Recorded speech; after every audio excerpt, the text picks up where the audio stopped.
Hello guys, నమస్తే. Kangana Ranaut heroine గా నటించిన ఎమర్జెన్సీ మూవీ శుక్రవారం థియేటర్స్ లో రిలీజ్ అయింది. పొలిటికల్ డ్రామాగా రూపొందించిన ఈ మూవీ ఆడియన్స్ ను మెప్పించిందా లేదా అనేది ఈ వీడియోలో చూద్దాం. చెప్పడం మర్చిపోయా, ఈ ఎమర్జెన్సీ మూవీని డైరెక్ట్ చేసింది కూడా ఈ కంగనా రనౌతే.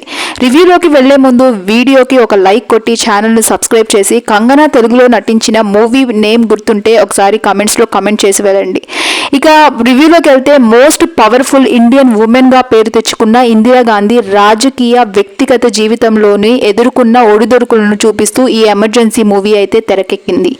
బలహీన నాయకురాలిగా పొలిటికల్ జర్నీని మొదలుపెట్టిన ఇందిరాగాంధీ ప్రత్యర్థులను గడగడలాడించే లీడర్గా ఎలా ఎదిగింది, తక్కువ కాలంలో రాజకీయాల్లో ఉన్నత శిఖరాలకు చేరిన ఇందిరాగాంధీ రాజకీయ జీవితం ఎమర్జెన్సీ టైంలో ఎలా పతన స్థాయికి చేరింది, ఎమర్జెన్సీ విధించడానికి దారితీస్తున్న పరిస్థితులేమిటి, ఆ టైంలో ఇందిరాగాంధీపై ఎలాంటి విమర్శలు వచ్చాయి, ఇందిరాగాంధీ ప్రభుత్వం పడిపోవడానికి ఆమె కొడుకు సంజయ్ గాంధీ తీసుకున్న నిర్ణయాలు ఏ విధంగా కారణమయ్యాయి అన్న అంశాలనైతే ఈ ఎమర్జెన్సీ మూవీలో కంగనా రనౌత్ చూపించడానికి ప్రయత్నించింది.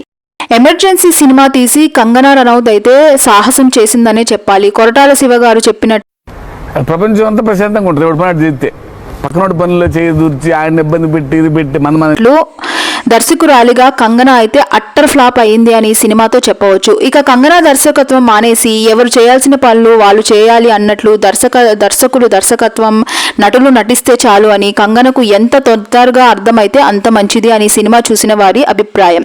ఇక దర్శకత్వం విషయంలో ఫెయిల్ అయినప్పటికీ ఆమె నటిగా మాత్రం కంగనా అదరగొట్టిందని చెప్పాలి. ఆమె లుక్స్ కానీ, డైలాగ్ డెలివరీ, బాడీ లాంగ్వేజ్ విషయంలో ఇందిరాగాంధీని అయితే గుర్తు చేసే విధంగా ఉంది. ఇక ఇందిరాగాంధీ రోల్ కోసం కంగనా పడిన కష్టం ప్రతి ఫేమ్ లో అయితే మనకి కనిపిస్తూ ఉంటుంది. అయితే యాక్టింగ్ పరంగా సినిమాల్లో వంక పెట్టడానికి ఏం లేదు. కంగనా రనౌత్ తో పాటు అనుపమ్ ఖేర్, శ్రేయస్, విశాఖ్ నాయక్ లాంటి పెద్ద పెద్ద నటులైతే పోటాపోటీగా నటించారు. వారి లుక్స్, కాస్ట్యూమ్స్ నుంచి లొకేషన్స్ వరకు మొత్తం 1970 నాటి కాలాన్ని రియలిస్టిక్ గా ఈ సినిమాలో అయితే చూపించారు. కానీ కథ మాత్రం కాలికేస్తే ఏలికేసి, ఏలికేస్తే కాలికేసేలాగా scene to scene full confusion, కథ మొత్తం కన్ఫ్యూజన్తో అయితే ముందుకెళ్తూ ఉంటుంది. ఉన్న మైండ్ కూడా పోయేటట్లు అయితే ఈ కథ అయితే, ఈ స్క్రీన్ ప్లే కానీ కథ కానీ అట్లా రాశారు. ఎందుకంటే ఇది దర్శకత్వం వహించింది హీరోయినే కాబట్టి. అయితే ఈ సినిమా కనుక మంచి దర్శకుడు తీసుంటే కనుక ఈ సినిమా అయితే సూపర్ డూపర్ హిట్ అయ్యి ఉండేది. ఈ వీడియో కనుక మీకు నచ్చినట్లయితే తప్పకుండా లైక్ చేసి, షేర్ చేసి, కమెంట్ చేసి వెళ్ళండి.